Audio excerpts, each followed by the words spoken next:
ब्रह्मांड के सामने हमारी औकात। दोस्तों, आज हम जानने वाले हैं कि ब्रह्मांड के सामने हम इंसान क्या है हम इंसानों की ब्रह्मांड के सामने हैसियत। इस वीडियो को देखने के बाद आपका घमंड चूर चूर हो जाएगा जब आप जानोगे कि ब्रह्मांड कितना बड़ा है और इतने बड़े ब्रह्मांड में हम कहां एग्जिस्ट करते हैं, या फिर हमारा अस्तित्व इसके सामने कुछ मायने रखता भी है या नहीं। जानने के लिए वीडियो को पूरा जरूर देखें। दोस्तों, आपको जानकर हैरानी होगी कि हमारी धरती पर रहने वाले लोगों की संख्या यानी पूरी धरती की पॉपुलेशन लगभग 8 अरब तक पहुंच चुकी है। लेकिन धरती पर मौजूद ये सभी 8 अरब लोग लॉस एंजलिस जितनी जगह में समा सकते हैं। लॉस एंजलिस लगभग 1300 किलोमीटर के एरिया में फैला हुआ है। अगर हम बात करें हमारी धरती की, तो पूरी धरती लॉस एंजलिस से काफी ज्यादा बड़ी है। हमारी धरती का व्यास यानी धरती की मोटाई लगभग 13,000 किलोमीटर है। वहीं पर चांद का व्यास 3,500 किलोमीटर है। चांद इतना बड़ा है कि इसके अंदर 1 लाख हिमालय जैसे पहाड़ समा सकते हैं। और हमारी धरती इतनी बड़ी है कि धरती के अंदर चांद जैसे लगभग 50 उपग्रह समा सकते हैं। तो आप समझ गए होंगे कि धरती कितनी बड़ी है। तो दोस्तों, जरा एक बार सोच कर देखिए, धरती के सामने हम कहां टिकते हैं। चांद धरती से 3,84,000 किलोमीटर की दूरी पर मौजूद है। इस दूरी के अंदर सोलर सिस्टम के सभी 8 ग्रह समा सकते हैं। अगर हम अपने सूरज की बात करें तो हमारा सूर्य धरती से 15 करोड़ किलोमीटर की दूरी पर मौजूद है। हमारे सूरज का व्यास लगभग 14 लाख किलोमीटर है। धरती के मुकाबले में सूरज इतना बड़ा है कि इसमें 13 लाख धरती समा सकती है। यानी सूरज की विशालता की कल्पना हम आंख बंद करके भी नहीं कर सकते। तो आप सोच लीजिए, हम इंसान सूरज की विशालता के सामने क्या औकात रखते हैं। न सिर्फ इंसान बल्कि सूरज की विशालता के सामने धरती और चांद की भी कोई हैसियत नहीं दिखाई देती। हमारे सौरमंडल के सबसे विशाल ग्रह जुपिटर के अंदर हमारी धरती जैसी 1300 धरतियां समा सकती हैं और जुपिटर जैसे 1000 ग्रह सूरज के अंदर समा सकते हैं। तो दोस्तों, सूरज न सिर्फ धरती बल्कि जुपिटर की औकात से भी कई गुना बड़ा है। लेकिन औकात की बात करें तो ये तो बस एक शुरुआत है। अगर हम बात करें पूरे सौर मंडल की, तो हमारे सौर मंडल का व्यास 287 अरब किलोमीटर है। इतने बड़े सौर मंडल में हमारे 8 ग्रहों के साथ 5 बौने ग्रह, लाखों एस्टेरॉयड और करोड़ों मीटियोरॉइड्स मौजूद है। सूरज से लेकर नेपच्यून तक की दूरी करीब 4.5 अरब किलोमीटर है। ऐसे में अगर हम सूरज से लेकर नेपच्यून तक सूरज की लाइन बनाएं, तो इस लाइन में सूरज जैसे लगभग 3000 सितारे समा जाएंगे।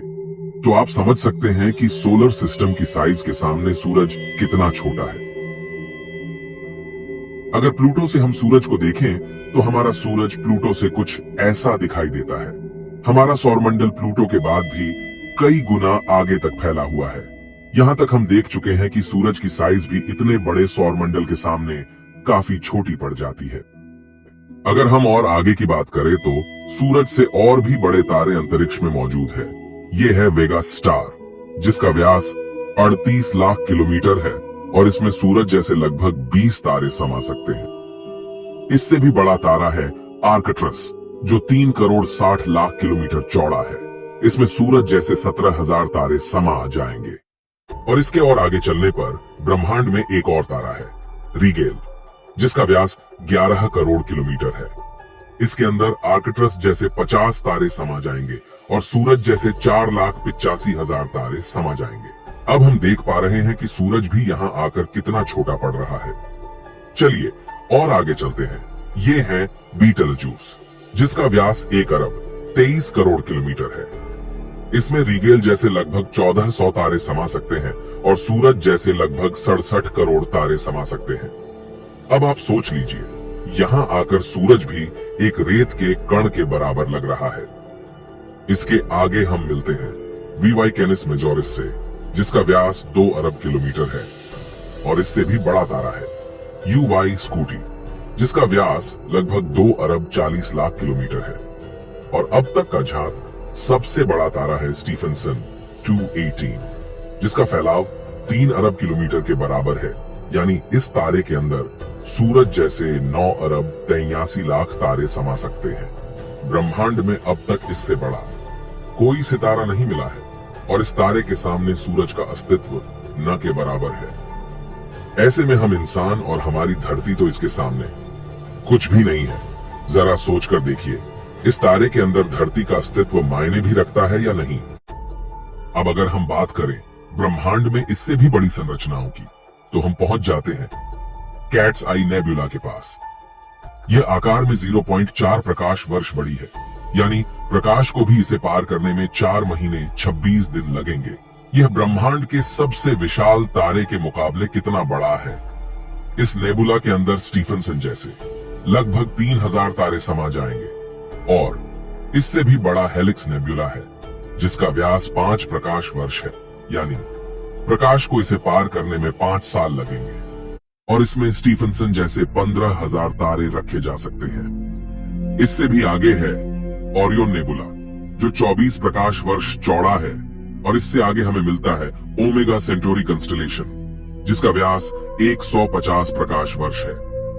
और अब तक जिन विशालकाय संरचनाओं को हमने देखा है उन सबको अपने अंदर समाने वाली, इन सबसे करोड़ों गुना विशाल ये है हमारी आकाशगंगा मिल्की वे, यानी मंदाकिनी आकाशगंगा, जो कि 1 लाख प्रकाश वर्ष के व्यास में फैली हुई है।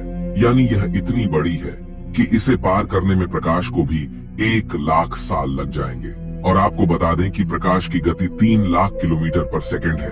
हमारी इस आकाश गंगा में इस तरह के बड़े बड़े 400 अरब तारे मौजूद है और इतने ही ग्रह इसके अंदर मौजूद है। तो यहाँ आकर आप कल्पना भी नहीं कर सकते कि यह कितनी बड़ी है। इसके अंदर हमारी धरती खत्म भी हो जाए तो इतनी विशाल आकाश गंगा को कोई फर्क नहीं पड़ने वाला है।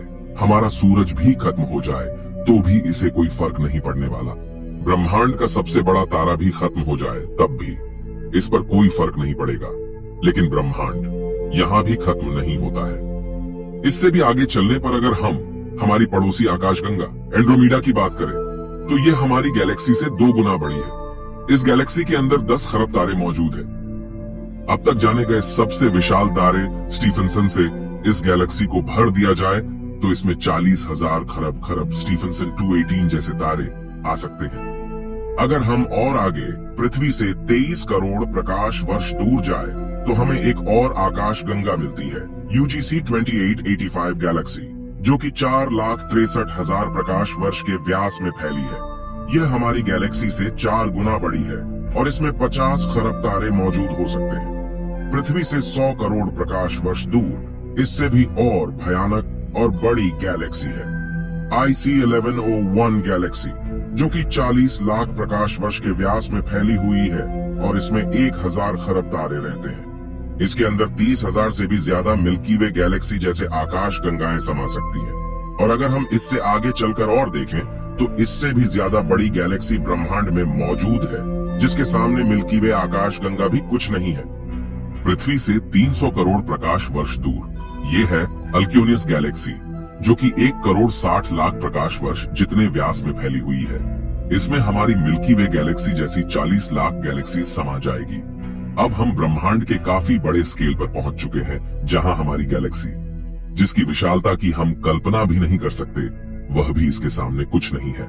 लेकिन अब अगर हम और आगे चले और पूरे ब्रह्मांड की बात करें तो हमारा पूरा ब्रह्मांड, जिसे हमने अब तक ऑब्जर्व किया है, वह 93 अरब प्रकाश वर्ष के व्यास में फैला है और इसके अंदर ऐसी 200 अरब गैलेक्सी मौजूद है। और ब्रह्मांड के सामने तो सबसे बड़ी आकाश गंगा अल्क्योनियस गैलेक्सी भी कुछ हैसियत नहीं रखती। और जब इतनी बड़ी गैलेक्सी भी ब्रह्मांड के सामने कुछ नहीं है तो सूरज और धरती की तो बात ही छोड़ दीजिए। और हम तो इसके सामने कहीं नहीं टिकते। हमारे जैसे 8 अरब लोग, यानी हम सब पृथ्वीवासी मिलकर भी ब्रह्मांड के सामने कुछ भी नहीं है। बल्कि अगर इतने बड़े ब्रह्मांड में कहीं जीवन नहीं है और सिर्फ पृथ्वी पर ही जीवन है तो हम इतने बड़े ब्रह्मांड में काफी ज्यादा अकेले हैं। यहाँ पर ब्रह्मांड, जो हमारी सोच से भी बड़ा है, ये पूरी तरह से वीरान है। अगर ऐसा है तो ये काफी डरावना है। ये हमें बताता है कि हम कितने अकेले हैं और अगर इसमें जीवन है भी तब भी हम कभी इतनी दूर तक एलियन से नहीं मिल सकते। और तब भी हम अकेले हैं इस ब्रह्मांड में, जबकि यह ब्रह्मांड भी यहाँ आकर नहीं थमता, क्योंकि फिलहाल हमने इससे आगे देखा भी नहीं है कि ब्रह्मांड का विस्तार और कितना आगे हो सकता है। अगर यह कहीं खत्म होता है तो उससे आगे भी क्या और ब्रह्मांड है? अगर हाँ, तो क्या वो हमारे ब्रह्मांड से भी बड़े हैं? दोस्तों, इस तरह सोचने का कोई अंत नहीं, लेकिन एक बात तय है, अब तक ब्रह्मांड की जानी गई साइज के सामने हम कुछ भी नहीं है। और यही वजह है कि आज वैज्ञानिक भी ब्रह्मांड की इतनी बड़ी साइज को देखकर अचंभित है और ये मान चुके हैं कि इस ब्रह्मांड के सामने हम इंसान कुछ भी हैसियत नहीं रखते हैं। इतने बड़े ब्रह्मांड में हम एक छोटी सी गैलेक्सी मंदाकिनी आकाशगंगा में मौजूद, एक छोटे से सोलर सिस्टम में बसने वाले, एक छोटे से तारे के चारों ओर मौजूद, एक बहुत छोटे से ग्रह पर स्थित, काफी छोटे 200 देशों में रहने वाले 8 अरब लोगों में हम में से एक इंसान इस पूरे ब्रह्मांड के सामने कोई हैसियत नहीं रखता। क्या आपके पास खुद पर घमंड करने के लिए कोई कारण है? किस वजह से आप खुद को स्पेशल समझते हैं? अगर आपके पास ऐसा कोई कारण है तो हमें बताइए। क्या वजह है कि आप खुद पर घमंड कर सकते हो? आज से 6.5 करोड़ साल पहले धरती पर एक ऐसी प्रजाति मौजूद थी जिसने करीब 10 करोड़ साल तक धरती पर राज किया, जो खुद आकार में हमसे कई गुना बड़ी और डोमिनेंट थी। लेकिन सिर्फ एक एस्टेरॉयड ने इस पूरी प्रजाति को खत्म कर दिया। ऐसे में हम इंसानों की क्या हैसियत है? सिर्फ एक पल में ब्रह्मांड आपके अस्तित्व को मिटा सकता है, आपके वर्तमान को इतिहास में तब्दील कर सकता है। तो बताइए, क्या कारण है आपके पास कि आप कुछ स्पेशल हो? कमेंट में जरूर बताएं। हम मिलते हैं आपसे किसी अगले वीडियो में। तब तक के लिए हमारे वीडियोस देखते रहें।